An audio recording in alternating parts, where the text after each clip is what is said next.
MedBricks Webcast is a new kind of healthcare media channel to break the silo mentality and foster interdisciplinary thinking. Our mission is to fill that gap and to create a curiosity through different lenses, tapping the passion that guided the historical figures in medicine and bringing present-day groundbreaking research to the front lines. We interview physicians and leaders in the industry about present-day healthcare challenges on our live programming. Welcome to the MedBricks Webcast. This is Ramana Annamaraju, the host.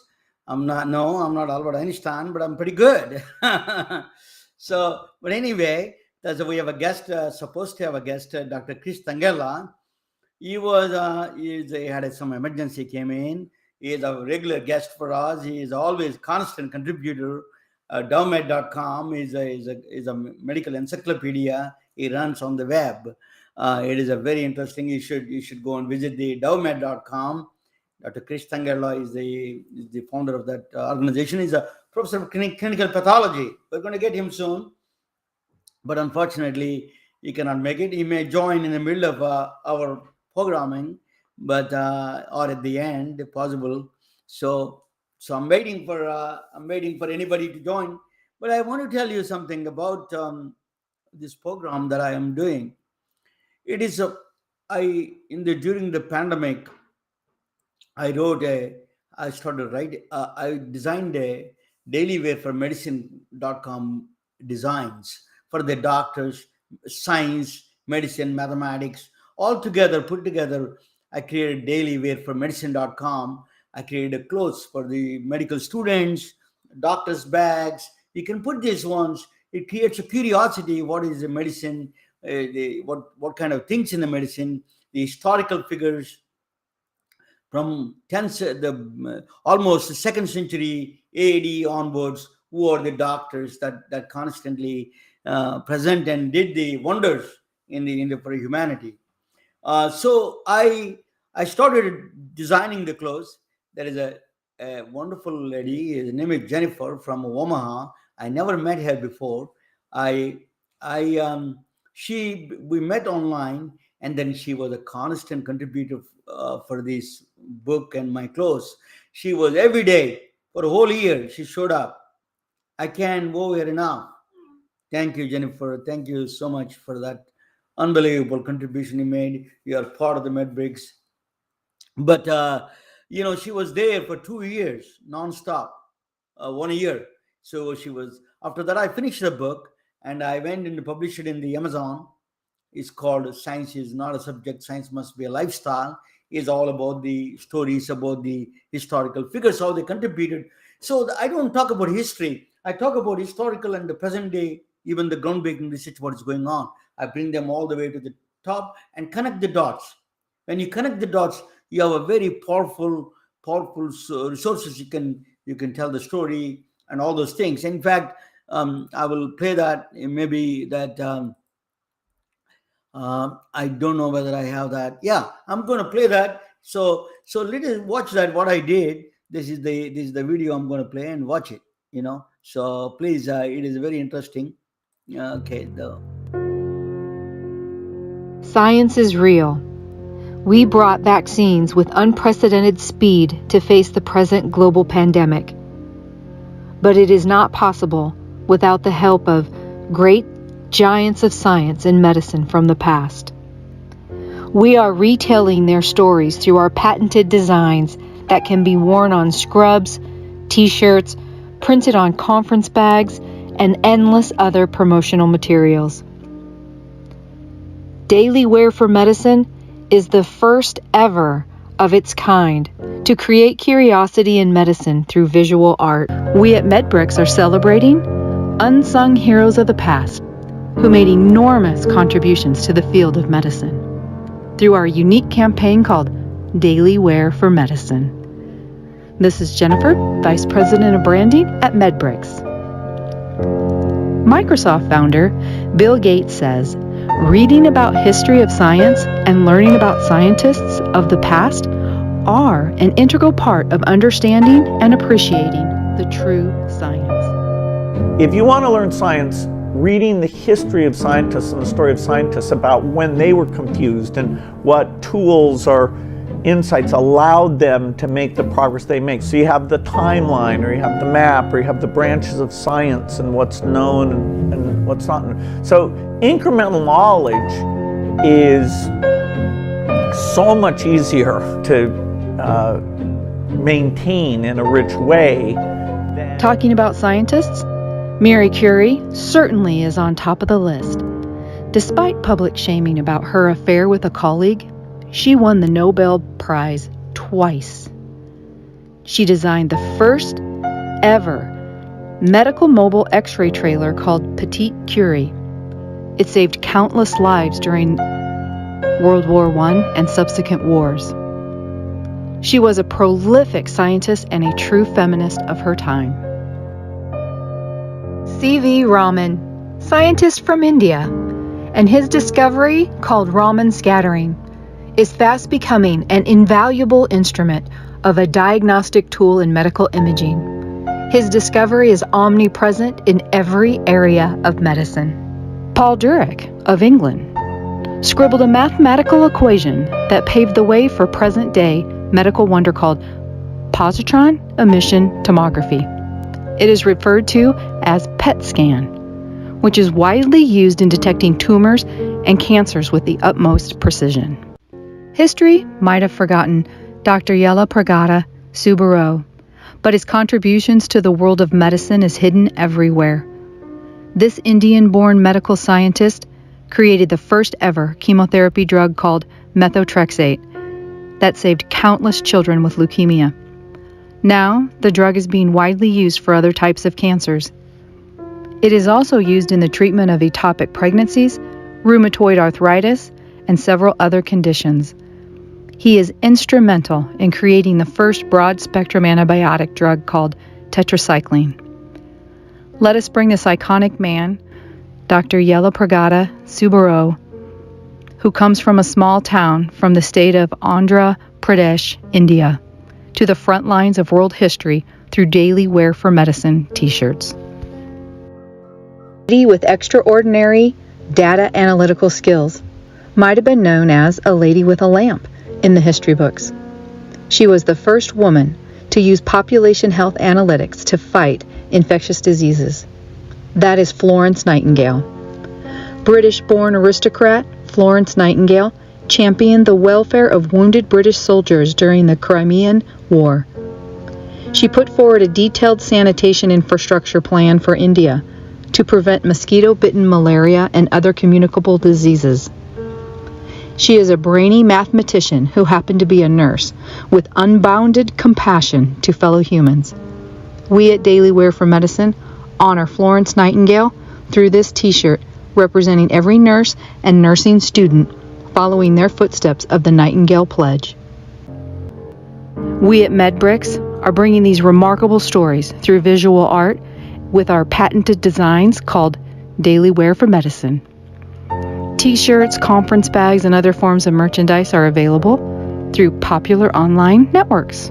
Creating visual art is one of the defining characteristics of the human species. We hope it creates awareness and reiterates confidence in the field of medicine, particularly in times of crisis we are in. We hope you join us in this journey in paying tribute to the contributions made by scientists and physicians alike. Thank you for watching. You can wear it, carry it, and give it.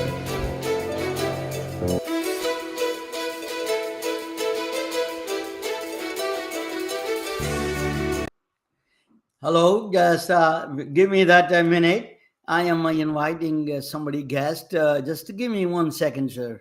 All of you. Thank you, Jennifer. Jennifer is a wonderful contribution to me. My son wants to join. I send him a link. Is sometimes is interesting. But anyway. Just 1 second. Yeah, okay. But anyway, that is a Dr. Chris Tangerla. As Jennifer, thank you so much, Jennifer. You came to visit me, and thank you. It is a wonderful. It is a pleasure. How sometimes technology is great. That I met her for 2 years, worked on the book, and then we during the pandemic, and then after the pandemic, she came to see me, and then it's a wonderful, really, thank you, Jennifer. It is a truly an honor to work with you. Um, the second thing is that I have so many guests, the hundreds of guests appeared on my show as several distinguished physicians and CEOs of several companies and hospitals. Thank you all. It is truly an honor. The show is what I want to do. The show, what is the purpose of the show is to give the one of the things is misled by to the physicians is that physicians is that you can physicians that a lot of people think that if you go for MBA you can understand the innovations, you can easily do understand innovations and do it everything. It's not true. Really, to understand innovations you need to understand physics, mathematics, and processes. Like the MBA kind of things, it helps you to understand the take efficiency of the system. Sometimes it exploits the system, but it doesn't innovate any. It doesn't help that much in the innovation side. In the innovation side, you need to have a mathematics, at least exposure. You don't have to be expert in all of them. You need to understand what exists there. For example, we all come to know what is a epidemiology field is in the population health. That was a Florence Nightingale was doing 200 years ago. So here we have to know all those things. So a little bit of exposure to them gives you a polymath, new kind of polymath physicians. Now artificial intelligence is taking over. So then you need to know what is your role. It is not that AI cannot replace the doctors, but AI can the doctors with the AI will replace the doctors with don't care about AI. That is going to be the future, no question about that. So you have to be exposed. The AI is a one tool, but you need to understand the conceptual backgrounds of all of them. What is the blockchain technology? Why the privacy is important? Why user experience? What is the human experience from the care journey, from beginning of the patient, from beginning to the end, how they feel, and the consciousness. What is the observer? How the patient feels about it. All of them are new kind of techniques available. It's not just abstract concepts. There are new techniques. You can use the techniques to understand much more clear. So my program is dedicated to expose those kind of fields and give you some background in it. That is my purpose of this whole thing. But anyway, I'm going to present to you. This is a very interesting topic today. I'm going to do last attempt on my show that I don't know why he cannot join. My son is trying to join. He said that Ramesh, I send you. Please join. My son's name is Ramesh. That is not a good name today in Silicon Valley because Ramesh Balwani is the guy, part of the Theranos went to jail today. Theranos is a big, this is the problem in Silicon Valley. I am in California. I tell you something about it. It is still, you're in the middle of the field. These IT people don't understand technology. The technology people don't understand healthcare. Healthcare people don't have the clue what is IT is. We need something in between that we need to understand both fields fairly well, and there are very few. I'm certainly one of them. Not to boast, but you need to embrace people like us rather than IT guys talking nonsense about healthcare, which is sometimes it doesn't make any sense. And the doctors don't have clue about they think they know about the technology, something they learn from the nephews, but that is not enough. You need to be exposed to yourself and feel that. Blockchain technology, what is the blockchain technology? It works like a consciousness. So what is that relationship with the blockchain technology? Why it is immutable? Why you cannot break it? So Bitcoin is not a blockchain technology. Bitcoin is a byproduct of something that messed up, byproduct of the blockchain technology. Blockchain technology, mathematically unbreakable. It is works on truly democratic. If you understand the miners, the democratic process is a true democracy at work on digital platform. That is a blockchain. Consciousness is why observer and observer. Observe. It's a big concept in physics is observer and observer. Who is observer? Observer is a doctor. Observer is a patient. There is a relationship. Observer has the feelings and have a mental mind of its own. You have to understand that mind's of own. Observer has to create, has to understand the observed. What is he observing? That is important as a physician. The third one is the care journey. A lot of people don't know how they come to the doctor's office. They have to call Uber if they can't drive. They can't see sometimes. They're disabled. They're mentally challenged. They have other problems. They cannot come to the doctor's office. So many things. They have to call their children to set up an appointment and come down. There's a lot of traffic and frustrations on the way. And come to the doctor's office. And then sometimes doctor's office is the front desk people are rude. I experienced it myself. So it makes them much more worse, that process. Then you go to the exam room. Doctor may be nice and they do all the job, but sometimes they're so busy they cannot explain everything. It's all HMOs and how many patients you see a day. Then patient come back and they write a prescription. He has to go to the pharmacy. Pharmacist on break. Pharmacy is closed, maybe too far from there, and they pick up the medicines. They say they come down, and then you drop off the slip there, and then come back and pick up the medicine tomorrow, and then another trip, and then go home. And with the frustration, you can't solve the problem. And it's a lot of frustration. That is called a care journey. We have to address that. The 20%, only 20% of the problem medical care is 20%. 80% is social determinant, environmental factors. I'm going to do a special program on lead. You will be surprised what is in the making. How the humanity, how the politicians, some of the scientists even are sold to destroy the lead, for example, to the environment. Do you know the lead content is 1,000 times more than the mummies that 400 years ago, 500 years ago, 1,000 years ago. 1,000 times more. There is no way the lead content spin into the atmosphere. We put them. Leaded gas is created a lot of pollution in the world. It went into the human bodies because human body does not know how to discriminate how to distinguish between the lead and calcium. So it cannot get rid of lead. Even a small amounts. So you see the staggering number of autism spectrum, you see, because of that one factor that is, they say, related to lead poisoning in children. Not only we're destroying the next generation with the environment, we have to really, really pay attention to all these things. So my program is dedicated to that. I hope you pay attention to all of them. Thank you. But today's program is a really mind-blowing for the 2nd century, right after Jesus Christ was born, 200 years after his death.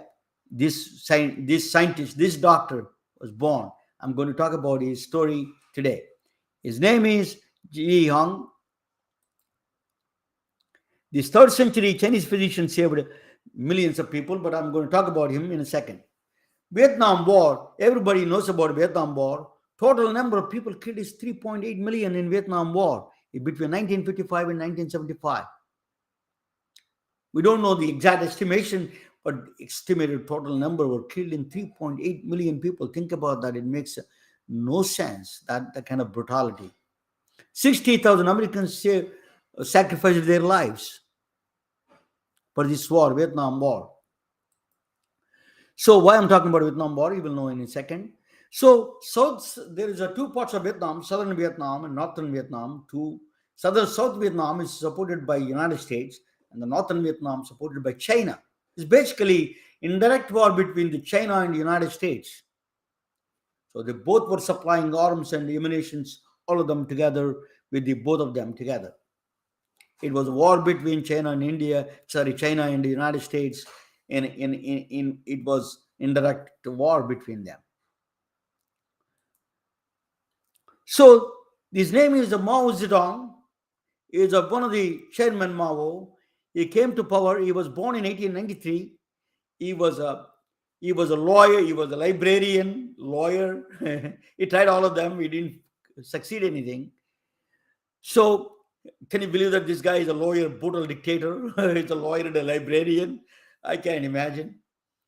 He's the founder of the Chinese Communist Party. Mao Zedong started a cultural revolution, brutalized their own population. He sent a lot of he hated all intellectuals. He put them doctors, scientists into the rural farming labors, hard labor. He was killing them, beheading them without any mercy. He killed millions of people that opposed him or any kind of disapproval for him. Okay. So Mao Zedong came to the Cultural Revolution. He started in 1966, 1976. He died in. So his revolution went on for a long time. So he met United States President Richard Nixon, and also met the Indian Prime Minister Jawaharlal Nehru. He met both of them. He promised to them, "Oh, everything is going to be good. We are going to support you. There is no war. We like peace." The moment they left the town, he started a war big time. This guy has he's a clever, cunning guy, Chairman Mao. So he ditched both of them. He called India, China, bye-bye and brothers. And the moment he said that he invaded Indian border and Kashmir area. Then in the Tibet area. So in the United States, he said that Richard Nixon, go home, we're all done. There's no problem. And he started sending people to the Vietnam. So he's a most unreliable leader of China at that time. So North Vietnam, but the southern Vietnam, United States has air power, unbelievable air power. North Vietnam was edge of surrender. They're going to lose the war. They were about to lose the war in the North Vietnam through the American air power and everything, and American technology and everything. It is really good. So it is almost they were winning the war. But something strange happened. Malaria. Malaria became a number one enemy. What happened was the reason China was losing, China is supporting North Vietnam and the America is supporting southern Vietnam. China is losing Vietnamese and North Vietnamese people, and Chinese army, probably Chinese soldiers are there. We don't know yet. They were all dying because of malaria. You know that he didn't the Mao Zedong, he never liked about scientists or doctors, but malaria is a problem. He doesn't want to lose the war. It's a parasite. It's a mosquito-borne. Malaria is a mosquito-borne. Female mosquitoes carry. It's called a genus Plasmodium. It is a parasite. It creates a fever, tiredness, vomiting, headaches, even death. A lot of people die for malaria. Everybody in India, sometimes one time or other time, got the malaria. In fact, it's a parasitic infection. It's it can be easily treated if there's medicines there, but there are no medicines at the time. So a lot of people are dying. So that's why Mao Zedong doesn't want to lose the war. His number one enemy became malaria. They convinced him, all his military generals convinced him, we need to find a solution, a treatment for malaria. Otherwise, we are going to lose the war in North Vietnam and the Vietnam. So what he did, he started a secret military project. It's called Project 523. In 1967, 523 means May 23. He started this project called Project 523 to find cure for malaria in 1967.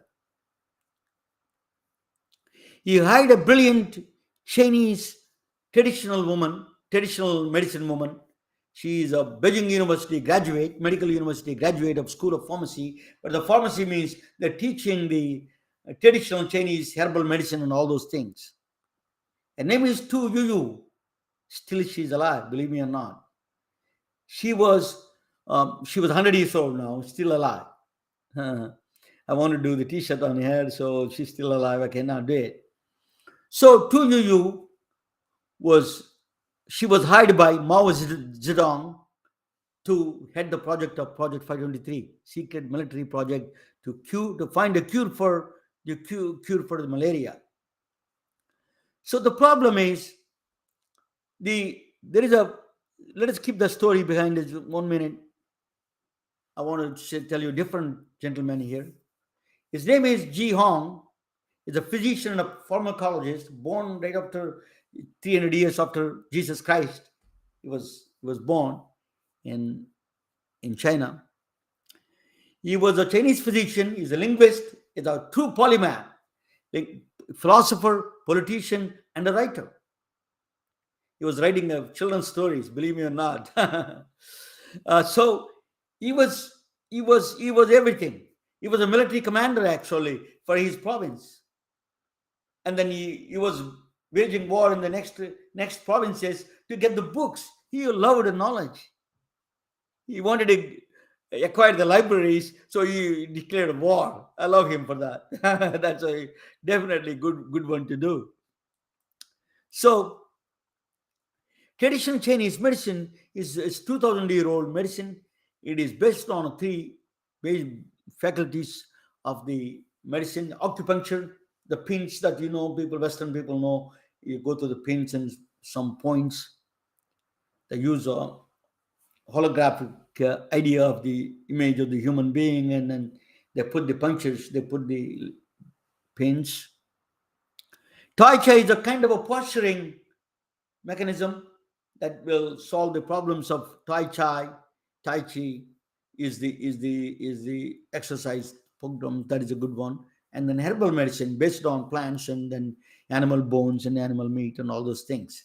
These are all three areas of traditional Chinese medicine it was based on. So, but the Ji Hong wrote the first aid kit for the humanities. First record of intermittent fevers, he mentioned about it was a malaria actually, but he called intermittent fevers. He wrote a solution for the intermittent fevers. In the handbook for prescription for emergencies, he wrote a small handbook. You can put in the sleeves, that's what they say. I don't know the Chinese word exactly, but he wrote a book, first handheld book for the Chinese handbook for the prescriptions for the emergencies. Interesting, right? So that was the intermittent. What he did was, Xinghao, there's a sweet wormwood, is just a wild grass. You put them in a Xinghao in the water, warm water, and treating the malaria. And they grow in all over the place, but Mount Laofu is quite a bit, I think, extensively. Laofu, a mountain in China, Laofu. I think I hope I'm saying right. Excuse me if I'm not. But Xinghao is the sweet wormwood, is a wild grass. He took that and then put them into the water and they extract that and then giving to the patients, and is for the intermittent fevers, which is a malaria. He doesn't know at the time. It is not called malaria at that time. So Chinese medical scholars, they know that intermittent fever is a malaria. They recognize that, but they were doing something mistranslated his work. One of the mistranslated is that tea or some kind of hot water, put this Shengbao in the hot water and give it to these patients. Is not curing the malaria. Is not effectively working. See, she understood the real writings of the mistranslation. Dr. Tu Yuyu, she is a medical doctor in the Eastern sense, in the Chinese doctor. So she took that what he said, Ji Hong, you take the Xinghao, the grass, put in the warm water an extract of the whole night, keep it there, and give that water to the patients. That's what he read, what he has written. They mistranslated into put the hottest water and the boiling water and put there, and then give it to the hot water like hot tea, and it doesn't work. So it did not work. So she figured out that is exactly what he is doing. So she went on further research, and she extracted the actual compound from Shingal. In the It's called artemisinin compound. It's a molecule. It is wrung out from the warm water, and he did that in 1972. Clinical trials were extremely successful. It was a huge success. That's a validation for the traditional Chinese medicine. Until that, Western medicine did not even ignore the Chinese medicine. That was the first validation came from the Chinese herb, the Xinghua, to the artemisinin compound. That's they identified artemisinin is the one who's curing the malaria. So then that was a big win for Mao Zedong. Crazy, he killed millions of people. So what he did was, so that's one thing he did, good thing about the Project 523. At least he gave a hope to the humanity for the malaria part of it. The fall of Soviet, the malaria was handled well, and then fall of Saigon, April 29th, 1975. Hastily, Americans retracted from United States. You know the famous picture. Sorry, from Vietnam, American soldiers uh, retracted from the Vietnam. That is a famous picture. So that was a very big psychological blow for the United States. But Chinese Benkao Gangmu, I think it's called. It is an actual Chinese traditional medicine books collection of books. So they gave a license to, after Mao Zedong died.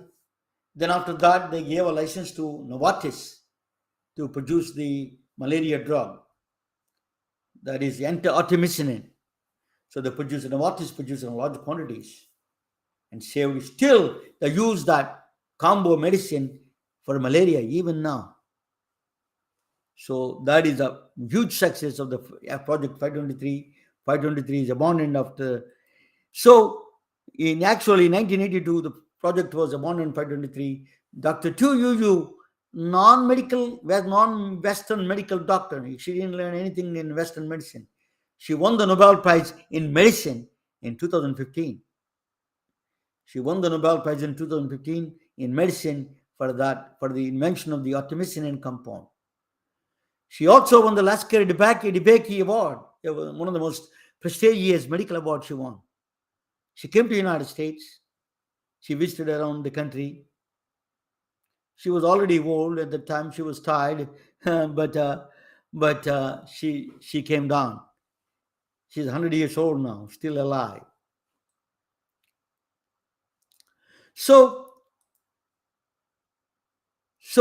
Ji Hong actually she attributed the credit to Ji Hong, that what he wrote.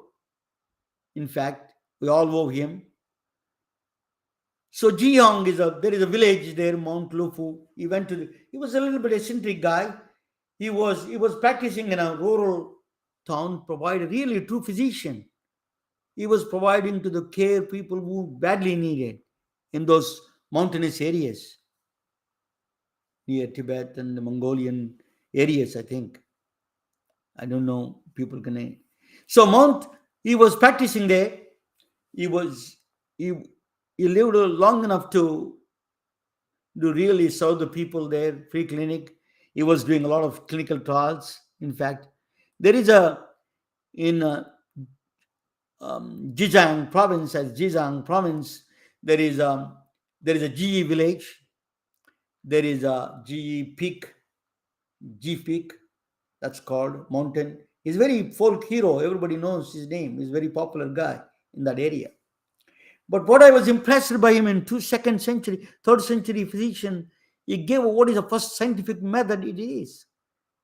He wrote this one: where the mystery is present, joy is infinite. Where the mystery has departed, efficacy is exhausted, and the spirit disappears. Ji Hong, he said. That is the first scientific method we know is clearingly all the mysteries, the superstitions. It was dispelling, is the spirit disappears when you dispel this, when you apply the scientific methods. Is truly hero, in my view. So thank you for listening. She is still saving millions of lives. Novartis is still producing that medicine, artemisinin compound, and particularly in sub-Saharan countries, in India and other countries where the mosquito-borne illness. So what they're doing is now there is a lot of things going on in the malaria area. Bill Gates Foundation extended their funding to infertility program for the mosquitoes, female, because their female mosquitoes were the born, they are the ones causing the malaria. So you can infertile them, and then you can somehow they cannot carry that parasite. So that's a, but it was opposed by a lot of people. It is a lot of genetic mutations, or that we don't know yet. It's a long trails, and it is a serious ethics concern. And there's other ways that we can prevent probably malaria. So they're all working on all those things. Still is a very dangerous disease. It's a threat to humanity, but we owe a big time to this second century Chinese physician and a pharmacologist, Ji Hong. So thank you for listening. That's why I produced a shirt on his name, Ji Hong. That is my shirt. Is on the Chinese medicine. You see it on the center, Ji Hong, and the right side that's a traditional Chinese medicine. Left side is the Shingao, that artemisinin tree. So thank you for listening. All my this is all. I hope and nobody joined with me. I'm going to play a music if you don't mind. I like to play a music. I'm going to um, because we have time. I wanted to play some music. So let me, if I can upload it, I'll see that if I can upload it, so I can play music on the. I'm going to play. It may take a couple of minutes, guys. If you got to be you got to be a little bit of a just patient with me while he's doing that. Okay. So let me come back to you guys. I really, by studying physics, I have a master's in physics and spent years and years in healthcare, traveled around the country, understood different practices, and I placed several hundreds of doctors around the country in underserved areas. Because of me, there are people who got saved. I'm not saying that I am saving them, but I really placed underserved areas. I went to Bradshaw, West Virginia. There's no running water even in that town, in that village. From all the way to Anchorage, Alaska, I put a cardiologist there. You can name it, in the Central Valley of California, to Alabama, to Georgia, Florida, South Carolina. I put everywhere these doctors and underserved. Some of the OB patients we used to see that ultrasound. We used to offer ultrasound testing.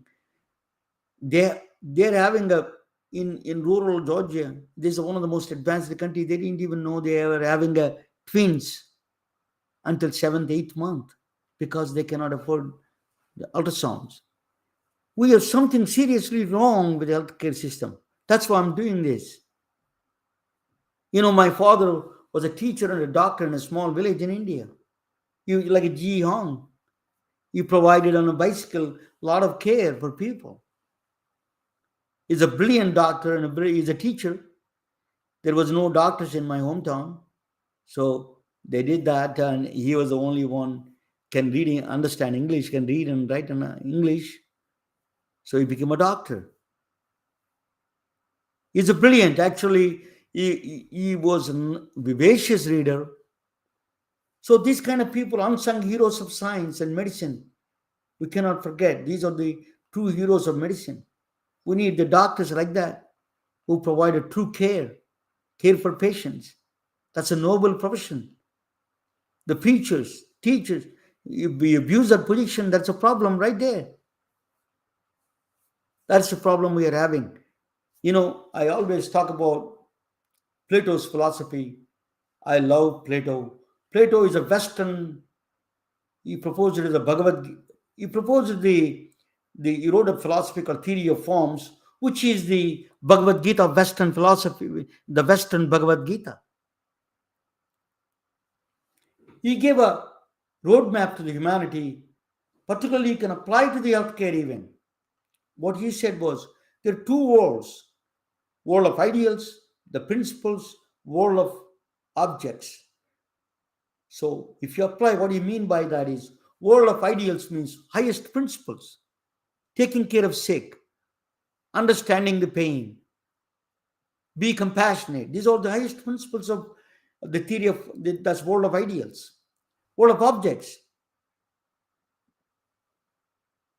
hospitals, doctors, nurses, then clinics, then insurance companies, politicians, all of them are objects. Administrators. What he said was, these are the principles are real. Objects are not real. They seem to be real. However, they seem real, they're not real. They are the shadows of the objects. They're shadows of the principles. These are objects. These objects. So what is happening is there's shadows. That means if you're looking at the mirror, you see a shadow. Shadow is telling you how to move. That's what is happening in the healthcare field. The principles, these objects are telling how to move the principles of the care. That is seriously wrong. We have all these people to serve the principles, they don't need to dictate the principles of the care, the principles of care. That's seriously wrong there. That is where the fundamental problem is. You can talk about all these things, MBAs and all those things. If you miss that part, you miss the entire structure. You can easily build the mathematical structures, algorithms, and everything if the philosophical principles are correct. That philosophy is missing in the Plato. So Plato said that the object should not tell the subject how to move. In the mirror, the image in the mirror is telling you how you should move. It doesn't make any sense. That is what is insurance companies, the administrators, HR, all these managed care companies telling how the care principles should be. It doesn't matter. If you apply these principles, it's a very natural. One thing comes out. If you apply mathematics to it, you know what comes out is a patient-centric care system. Period. There's no other go. So that's what we need to do. Patient-centric care system is a natural byproduct of the Plato's principles. The highest principles is started the first. What are the care principles of? It's not a socialism. Not this is people. Both sides, the people fight. Or socialism, who pays for it? Who doesn't pay for it? All this nonsense. This is the first care. Caring is the number one principle. So we are missing. He also gave us one interesting concept in the theory of forms. He said that there should be, whenever there is interaction between the objects, the principles and the objects, there must be only one interaction and one outcome. The outcome has to be clearly defined. When a doctor or a clinic or hospital is serving, it has to be, disease protocols has to be clear cut. There is no second thoughts. That is what Plato was talking about. When there is an interaction, one interaction creates a one principle, one outcome. One interaction, one outcome. So thank you for listening. I'm going to, if I can play the music of, I'm going to play. So I'm going to talk about Ethiopia, the human civilization. I'm going to play with Ethiopian music. So I'm going to introduce you some music, which way we all came from. That beginning of our humanity and human civilization starts from here. You believe it or not, there was a plenty of evidence if you don't believe. But I'm going to play that, and you're going to. This is the where the civilization started. Thank you for watching. Thank you for joining.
أطيب ينبع لها يا ما